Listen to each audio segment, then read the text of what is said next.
Hello and welcome back to another Solidworks walkthrough of a new project you guys will be working on. Today we are going to be making this gear, which you will be attaching to a motor that drives a lock that you'll be working on in class.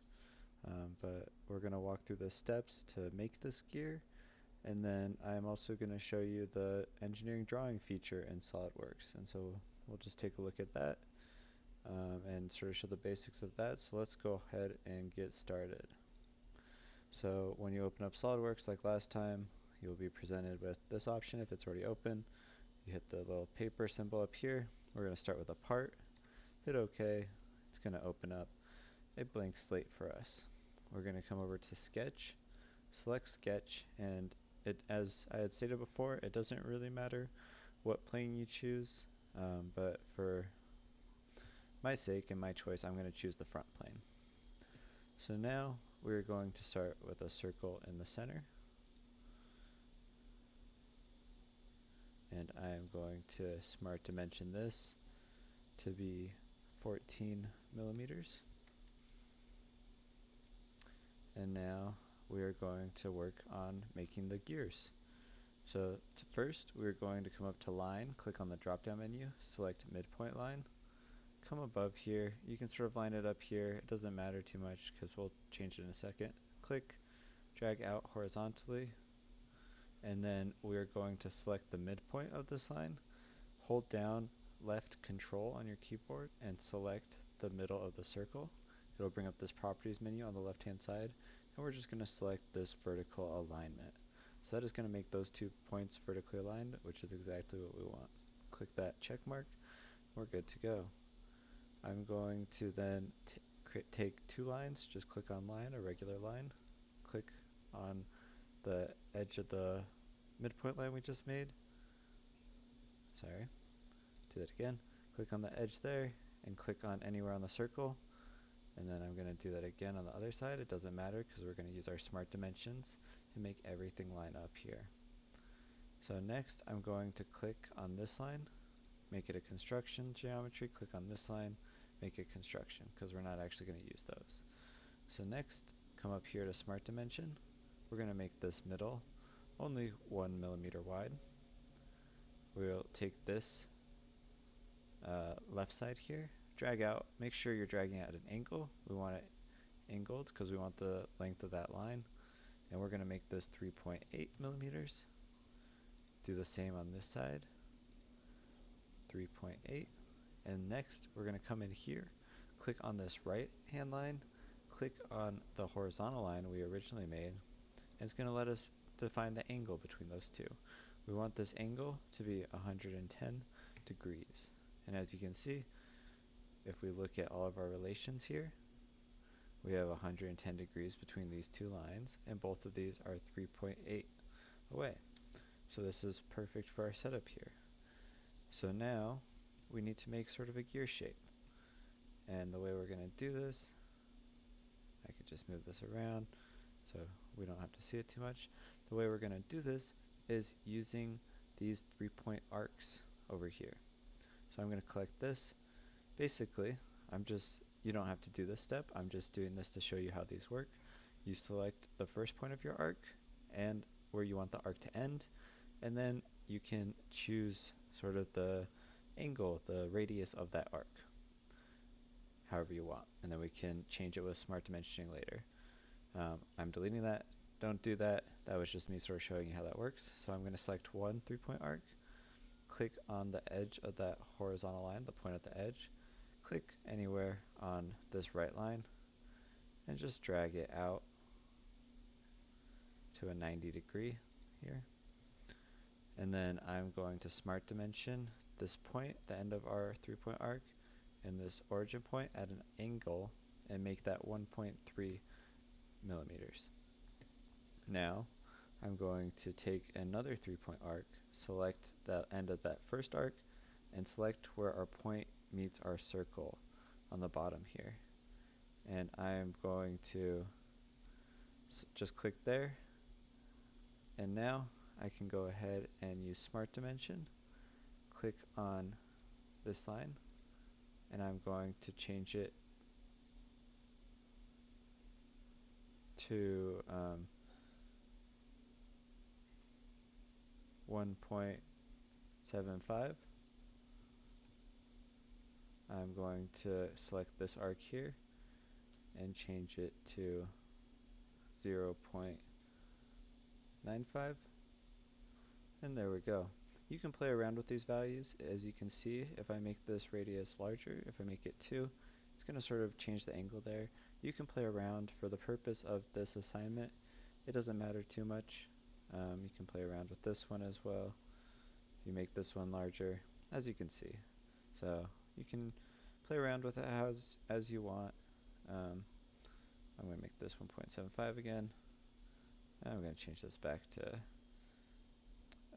0.95. Just those are the measurements I used. You can use varying ones as long as you have this general shape. So I'm going to walk through that process again on the other side. You can of course use the mirror entities like we used in the last lesson, but I'm going to walk through this just so we can sort of look at what we did again. So pull down there, select there. Now our second arc will go from the end of this arc to the point where that line meets and in here. Now I'm going to go to Smart Dimension, select that, make that 0.95 for the top arc, and make it 1.75 for the bottom arc. So as you can see, we sort of have our little gear shape going, which is great. But now we need to make it go all the way around, right? We need multiple to make an actual gear. And I have found that using a sketch pattern like we had done before, and we're going to use a circular sketch pattern. So I'm going to select circular sketch pattern from the drop down menu here. For the parameters here, what we want to go around, click inside of this box and then click on the origin point here, and then come down here, select entities to pattern, and we're going to just select all of these lines that we just created. As you can see, there's a preview showing 4 instances. I found that 12, if you're following along with my dimensions, is the proper number. Hit OK, and there we go. We can see them all on there. But of course, we need to connect all of these to make it a defined sketch. The way we're going to do that is we're going to come up here to Trim Entities. Select Trim Entities, and you're going to left click and hold and drag across the line you want to trim. So I'm holding down left click and dragging. You see that little dotted line up here? And it just cuts off the edge of the drawing. As you can see, it's leaving that bit of circle in between these two, but it is joining them. As you can see, since it is shaded in, we know that it has been a fully defined and fully enclosed. So I'm just going to repeat this process for all of these. And voila, as we can see in the middle, it has been fully enclosed, everything is shaded in. The last thing we need to do is create that little circle in the middle where our motor is going to stick through. I'm just going to pull that out, come up to Smart Dimension, and this has to be 2 millimeters. Now we can go ahead and go to Features and select Extrude, and this is going to be 4 millimeters extruded. And there we go, there is our basic shape. Now, the last thing we need to do is there's a little piece, a little circular, that's going to go around the motor on this side. So I'm going to come up to Sketch, select this face, come up here, and we're going to create just 2 circles from the middle. Now we'll go to Smart Dimension. The inner circle should be 5 millimeters, and the outer one should be 6.5 millimeters. And we can go to Features and extrude these once again 4 millimeters, the same as last time. So perfect. Now we have our gear all ready to go to mount to your motor. Let's go ahead and save this. Gear, I'm just going to name it here.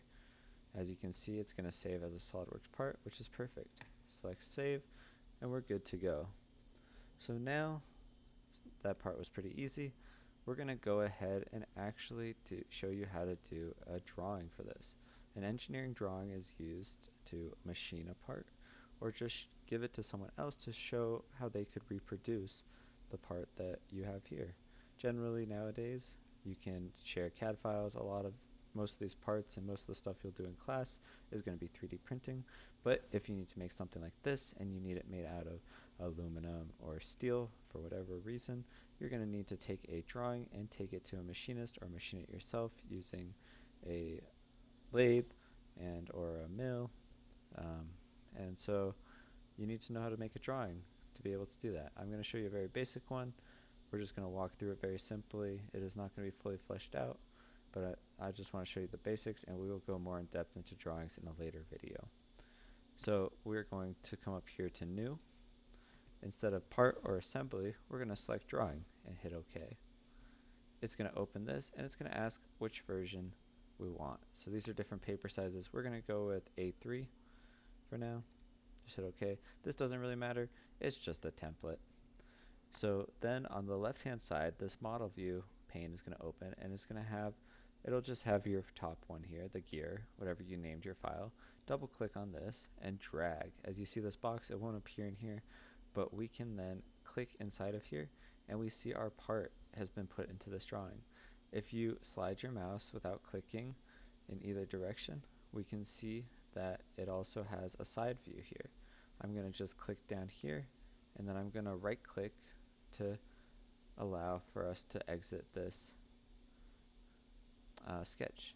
Now, instead of having this as shaded in, I'm going to just left click on this original part we put in here, come over here to the left, and I'm going to change this to a hidden lines removed, as this is sort of what drawings usually are instead of shaded with edges. And over here we can sort of see the different orientations, and so we just have it on this front view, which is exactly what we want for now. Next thing we need to do is, in any good drawing or drawing sets, you come over here to Drawing, Model View. We're going to double click on this again, except over here in Orientation, we're going to make it an isometric view. And we're just going to drag it over here. And this one, let's just leave this actually as correlated here. It's good just to show the part for anybody looking at it, any machinist. It's just helpful. Click the check mark there, and we're good to go. So now, what are the major dimensions that we care about here? These major dimensions, right, is what we're going to show on how people can make this. So come up here to Annotation, and we have the Smart Dimension, similar to how we use it in a sketch. Let's click on this, and let's see what it does. You can select the edge here, and it's going to give you that depth. Remember, we extruded this part 4 millimeters. That's exactly what we have here. It's what it calls out. Same with this part, 4, and look at that. We show that each of these is 4 millimeters extruded, and so you definitely want to know the height of those. Over here, we can call out the different diameters, and as you can see, there's many different ways to call them out. We can come over here, we can switch the type of leaders here. I'll show you in a later video as we're doing these, but don't worry about that for now. I just want you to play around and sort of get a hang of things here. One of the cool things, right, is we did a lot here on these different spurs, so we need to be able to call them out. To be able to do that, we could zoom in here, but as you can see, they're pretty small, and it would just get crowded in there. So instead, we're going to come up to Drawing and select Detail View. And now what we're going to do is we're going to select in here, and it's going to create the circle. We just want to encompass a single gear here. Click again, and it gives us this larger cutout view of that spur gear. And as you can see, it circles in here. It's basically saying this, look at detail view A, which is over here. So now we can go ahead and we can come up here to Annotate, Smart Dimension again, and here we can call out, the top here was 1 millimeter. This side over here had a radius of 0.95. This side had a radius of 0.17. And we can do stuff like from up here to this point on our drawing was 0.13. From here to the bottom point here was 0.38, stuff like that. And so as you can see, This is not a perfect drawing by any means, just a short little example of how to go through. And we'll go more into depth talking about different parts here, how to edit these, but go ahead and play around with it. It would be cool, see if you can find a drawing online. You can look up engineering drawings and try and create a 3D model from them. It's just a very useful skill to know. A lot of times you just need the 3D models. Nowadays, especially 3D printing, drawings don't help you. But if you're doing machining or other types of manufacturing, it can be helpful to share the drawing. And once again, you can just come up here to save it as whatever you want, and you are good to go.